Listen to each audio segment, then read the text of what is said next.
Studies are proving the present generation, our little ones, their lifespan is smaller than that of their parents. It's lesser than that of their grandparents. With all the advancement in science and technology, why is this happening?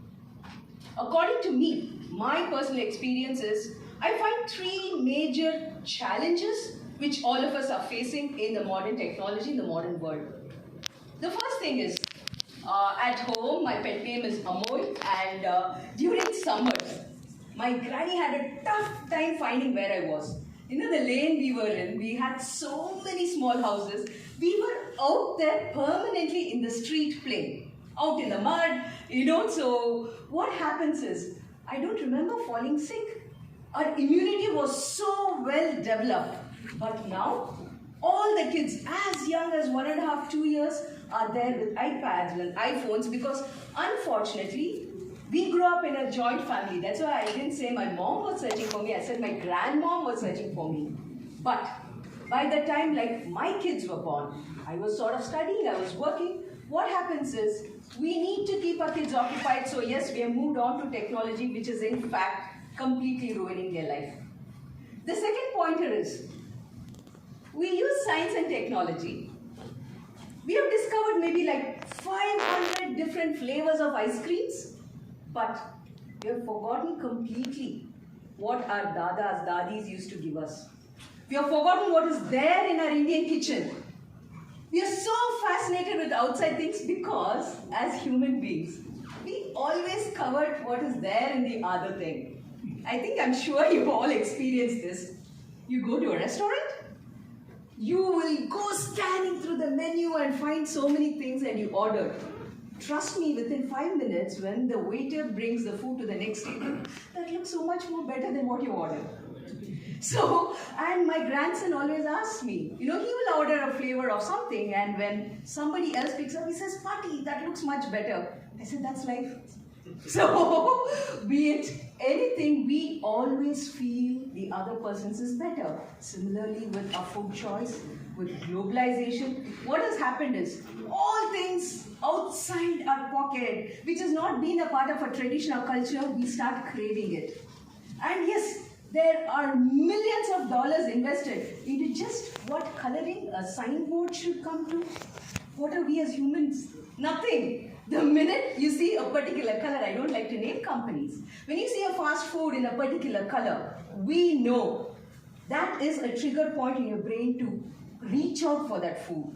There are scientists who are doing that. As human beings, what can we do? Absolutely nothing, given to our cravings, leading to all the disease conditions. What is happening? Out of the 10 most leading causes of death in the world, 7 are what we bring upon ourselves. Be it heart problem, lungs, your smoking, your diabetes, your hypertension, all these things, the non-communicable diseases. You change your lifestyle, you change the way your life and living will be. So where does millets come into this? Yes, last week when I attended the program for Sri Anna, where our Honorable Prime Minister, the International Year of Millets has been announced. We have taken millets to such a huge level. It was so heartwarming, it was so empowering to see different countries come on the conference and pledge acres of land for the development of millets. Now, they also addressed the issue of post-COVID, the food insecurity which came up globally. Millets thrive in very less water. Millets thrive where, like anybody, and there are so many varieties of millets, so you can handpick what you want and take it into your cuisine. It doesn't mean that you're forced to completely shift what you're used to, but you can start making smart additions. And they were also talking about how, by making millets globally, we are addressing the issues of farmers in India, we are supporting the farmers, we are helping the backbone of India. All this is perfect. As a human being, I completely respect, I am completely honored with the beautiful vision of our Prime Minister, but as a human being, I think again you guys will agree with me, such a huge gathering here, If you have a wonderful pic taken and Venkatesh shares it to us, who do you think I'm going to look at first? I would zoom and see how my face looks. I would zoom and see, have I closed my eyes, have I opened my eyes? In case my eyes are closed, which I always seem to do, then I say, nah, this photo is not good. This is what human beings are. We are here with such huge visions, but if my eyes are closed in a pic for a second, I get deterred from what I am thinking. So what should we do? Why adapt millets with all the other things, with handling food insecurities in the entire world, with helping farmers? It is simply to create healthier lives for ourselves and our next generations. Again, all brilliant minds here. What, man, you think if we just add little millets, we'll all become healthy?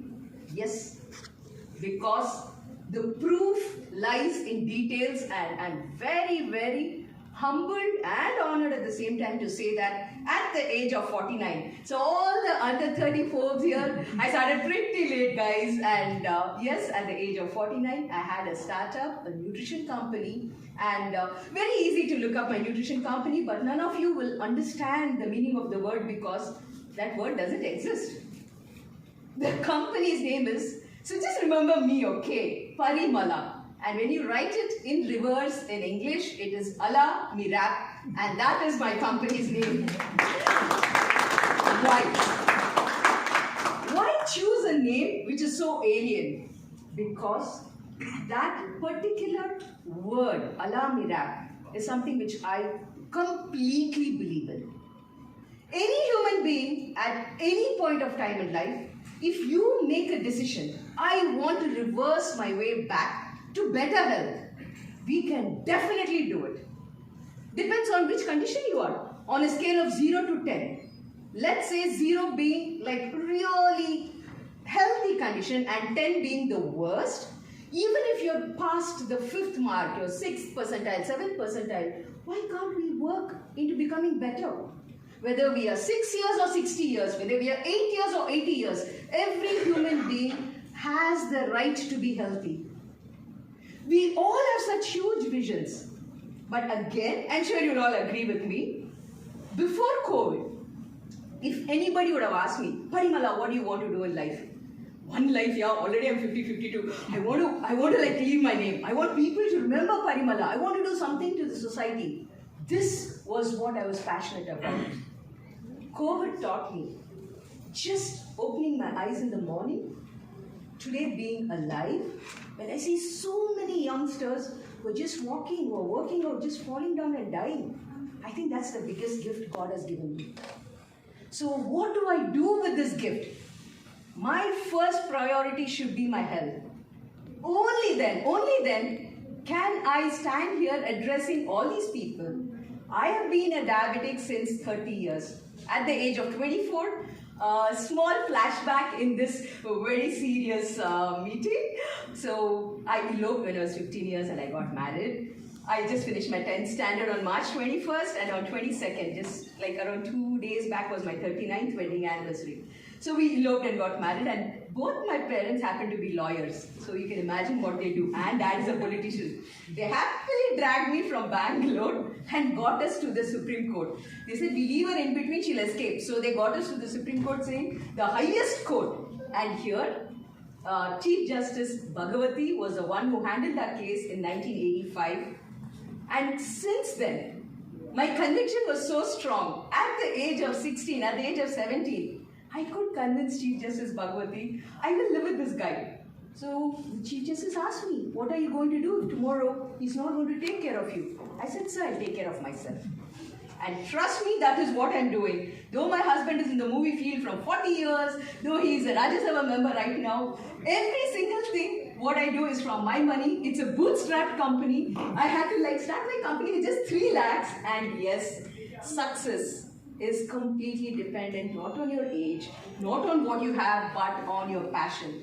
Very rightly in the morning they said, have that burning desire to prove, to succeed. Today, when I overcame my diabetes of 30 years, that knowledge which had been gathered, that knowledge which I understood, the surveys, the studies which I had done, I didn't want it to die within me, and then started my company, and today I have a copyrighted glucose monitoring diet system. So what does this mean? As I said, people believe only when you have proof. So why not? Why not give them the proof? The diabetic chef over here, what we can do is, when we have the continuous glucose monitor on an arm, that is a small device which keeps measuring your blood sugar range continuously. So rather than saying this food is good, when I show it to them, this choice you made is good, they are sold. My selling point is absolutely nothing. I am just showing people how the better changes they make helps them. One thing in the business point of view I realized is, anytime it can be the best solution you have, but if it is not going to be scientific, it should also be simple, because world is not here. This small percentage, the people who are here, is a very small percentage. How do you reach the masses?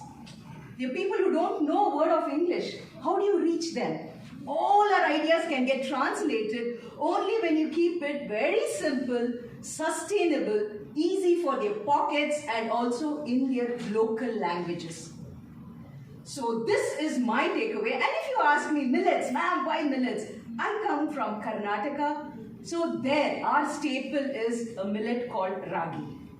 Now, for babies, we all know mother's milk is the best for the first 6 months. But when you start weaning a baby off, amongst the first foods introduced is a porridge with ragi. So the power of a millet is, it can support what a mother's milk is giving. What more evidence do you want? When you have a diabetic, I specialize in reversing diabetes. I have an open challenge. Get me any type 2 diabetic in the world. With the food they are eating, I will help them to get their sugars down. I will ensure if you are on insulin, you revert out of insulin. If you are on tablets, you can come out of tablets. If you are a pre-diabetic, decades down the line, you can be without medication, all through your nutritional choices. So, simple, scientific, sustainable is the way to go. And this is what I completely believe in. So, anybody out here, because there are so many things. See, I can be an expert in my field, but I was so happy today when Puneet Chawla told, he spoke about the bubble. So then I realized, okay, I can create something with something like a bubble, which I have no clue. So to all the amazing entrepreneurs out here, such a vivacious atmosphere, I'm learning so many new things from you. To reach out to me, just remember my name, Parimala, reverse it on Google, and I'm there for you all. Any help, well, I'll guide you.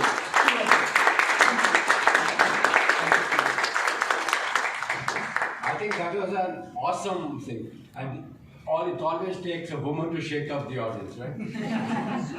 She really did shake us up. Best part is energy. So after having a lunch, so you need that kind of person who can put you up in front. Absolutely. Thanks to you, ma'am.